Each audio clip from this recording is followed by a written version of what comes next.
پھر اللہ نے سخت و نرم اور شیریں و شورہ زار زمین سے مٹی جمع کی، اسے پانی سے اتنا بھگویا کہ وہ صاف ہو کر نتر گئی، اور تری سے اتنا گوندا کہ اس میں لس پیدا ہو گیا۔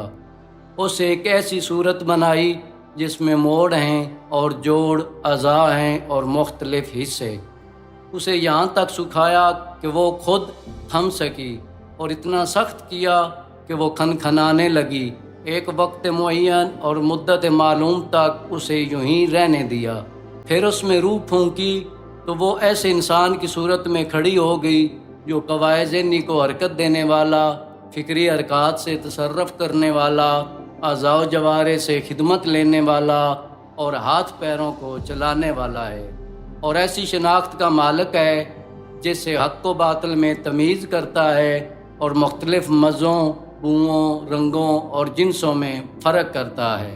خود رنگا رنگ کی مٹی اور ملتی جلتی ہوئی موافق چیزوں اور مخالف ضدوں اور متضاد خلطوں سے اس کا خمیر ہوا ہے، یعنی گرمی، سردی، تری، خشکی کا پیکر ہے۔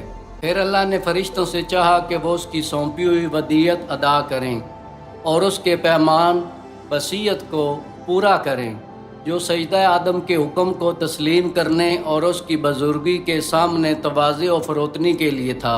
اس لیے اللہ نے کہا کہ آدم کو سجدہ کرو۔ ابلیس کے سوا سب نے سجدہ کیا، اسے عصبیت نے گھیر لیا، بدبختی اس پر چھا گئی۔ آگ سے پیدا ہونے کی وجہ سے اپنے کو بزرگ و برتر سمجھا اور کھنکھناتی ہوئی مٹی کی مخلوق کو ذلیل جانا۔